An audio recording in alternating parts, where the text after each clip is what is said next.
എറണാകുളത്ത് നിന്ന് കണ്ണൂരിലേക്കുള്ള രാത്രി ട്രെയിൻ പതുക്കെ മുന്നോട്ട് നീങ്ങുകയായിരുന്നു. പുറത്ത് ശക്തമായ മഴ. ജാലകത്തിനരികിൽ ഇരുന്നു പുസ്തകം വായിക്കുകയായിരുന്നു അനന്യ. അപ്പോഴാണ് അവളുടെ കണ്ണുകൾ എതിർസീറ്റിലിരുന്ന ഒരാളിൽ പതിഞ്ഞത്.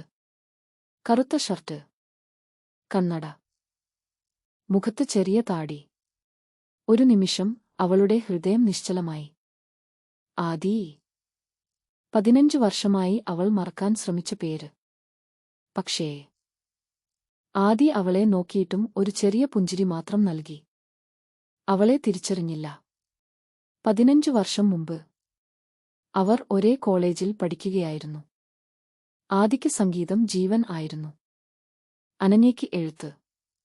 കോളേജ് കലോത്സവത്തിൽ ആദ്യമായി അവർ ഒരുമിച്ച് ഒരു ഗാനവും കവിതയും അവതരിപ്പിച്ചു. ആ ദിവസം മുതൽ അവരുടെ ജീവിതം ഒന്നായി. മഴയുള്ള ദിവസങ്ങളിൽ ചായ, കടൽത്തീരത്തെ സായാഹ്നങ്ങൾ, പിറന്നാൾ സർപ്രൈസുകൾ, ഭാവിയെക്കുറിച്ചുള്ള സ്വപ്നങ്ങൾ. ഒരു ദിവസം നമ്മുടെ വീട്ടിൽ ചെറിയൊരു ലൈബ്രറി വേണം, അനന്യ പറയും. ആദി ചിരിക്കും. അതിന്റെ നടുവിൽ ഒരു പിയാനോയും. പഠനം കഴിഞ്ഞപ്പോൾ ആദിക്ക് മുംബൈയിൽ സംഗീത സംവിധായകന്റെ അസിസ്റ്റന്റായി ജോലി കിട്ടി. 2 വർഷം മാത്രം. തിരിച്ചുവന്ന് വിവാഹം കഴിക്കാം. അനന്യ കണ്ണീരോടെ സമ്മതിച്ചു. ആദ്യ കുറച്ചു മാസങ്ങൾ ദിവസവും വിളികൾ. ശേഷം ജോലി തിരക്ക്. വിളികൾ കുറഞ്ഞു. ഒരു ദിവസം ആദിക്ക് വലിയൊരു അപകടം സംഭവിച്ചു. മാസങ്ങളോളം ചികിത്സ. തലയിൽ ഗുരുതര പരിക്ക്. അപകടത്തിൽ നിന്ന് രക്ഷപ്പെട്ടെങ്കിലും അവന്റെ പഴയ ഓർമ്മകളിൽ പലതും നഷ്ടപ്പെട്ടു. ഡോക്ടർമാർ പറഞ്ഞു, ചില ആളുകളെ അവൻ ഒരിക്കലും ഓർക്കില്ല. ആദിയുടെ കുടുംബം അവനെ പുതിയ ജീവിതത്തിലേക്ക് കൊണ്ടുപോയി. പഴയ കാര്യങ്ങൾ പറഞ്ഞാൽ വീണ്ടും മാനസികമായി തകരുമെന്ന് അവർ ഭയന്നു. അനന്യയെക്കുറിച്ച് ആരും പറഞ്ഞില്ല. ഇവിടെ അനന്യ ദിവസവും കാത്തിരുന്നു. കത്തുകൾ അയച്ചു. മറുപടിയില്ല. ഫോൺ വിളിച്ചു. നമ്പർ മാറിയിരുന്നു. ഒടുവിൽ അവൾ മനസ്സിലാക്കി, അവൻ എന്നെ മറന്നിരിക്കുന്നു. എന്നാൽ അവൾ വിവാഹം കഴിച്ചില്ല. കാരണം അവളുടെ ഹൃദയത്തിൽ ആദിയുടെ സ്ഥാനം മറ്റാർക്കും നിറയ്ക്കാൻ കഴിഞ്ഞില്ല. ട്രെയിൻ യാത്ര തുടർന്നു. രാത്രി കൂടുതൽ ഇരുണ്ടു. അപ്രതീക്ഷിതമായി ട്രെയിൻ ഒരു സ്റ്റേഷനിൽ നിർത്തി. വൈദ്യുതി പോയി. മുഴുവൻ ബോഗിയും ഇരുട്ടിലായി. ആ വാക്ക് വായിച്ച നിമിഷം അവന്റെ തലയിൽ ഒരു ശക്തമായ വേദന.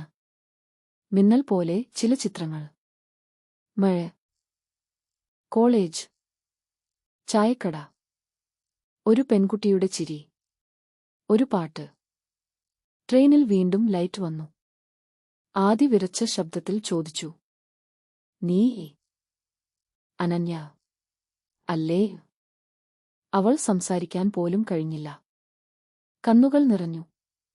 വർഷങ്ങളായി കാത്തിരുന്ന ആ ചോദ്യം ഒടുവിൽ അവളുടെ ചെവിയിൽ മുഴങ്ങി. ആദി കരഞ്ഞുകൊണ്ട് പറഞ്ഞു, എനിക്ക് എല്ലാം ഓർമ്മയില്ല. പക്ഷേ നിന്നെ നഷ്ടപ്പെടുത്തിയെന്നൊരു വേദന മാത്രം എല്ലാ ദിവസവും ഉണ്ടായിരുന്നു. അതിന്റെ കാരണം ഇന്നാണ് മനസ്സിലായത്. അനന്യ പതുക്കെ അവന്റെ കൈ പിടിച്ചു. നിനക്ക് എല്ലാം ഓർമ്മ വരേണ്ട. ഞാൻ വീണ്ടും പരിചയപ്പെടാം. ഹായ്. ഞാൻ അനന്യ. നിന്നെ ആദ്യമായി കാണുകയാണ്. ആദി ചിരിച്ചു. അതേ പഴയ ചിരി. അവൻ കൈനീട്ടി. ഹായ്. ഞാൻ ആദി. ഇനി ഒരിക്കലും നിന്നെ മറക്കില്ല. ആ യാത്ര കഴിഞ്ഞ് അവർ വീണ്ടും ജീവിതം ആരംഭിച്ചു. പഴയ ഓർമ്മകൾ തിരികെ കൊണ്ടുവരാൻ അവർ ശ്രമിച്ചില്ല. പകരം പുതിയ ഓർമ്മകൾ സൃഷ്ടിച്ചു. 1 വർഷത്തിനു ശേഷം അവരുടെ വിവാഹം നടന്നു. വിവാഹ സമ്മാനമായി ആദി അനന്യയ്ക്ക് ഒരു ചെറിയ ലൈബ്രറിയുടെ താക്കോൽ നൽകി. അതിന്റെ നടുവിൽ അവൾ വർഷങ്ങൾക്കു മുമ്പ് സ്വപ്നം കണ്ടതുപോലെ ഒരു മനോഹരമായ പിയാനോ. അനന്യ അതിശയിച്ചു ചോദിച്ചു, ഇത് നിനക്ക് എങ്ങനെ ഓർമ്മ വന്നു? ആദി പുഞ്ചിരിച്ചു. ഹൃദയം സ്നേഹിച്ച കാര്യങ്ങൾ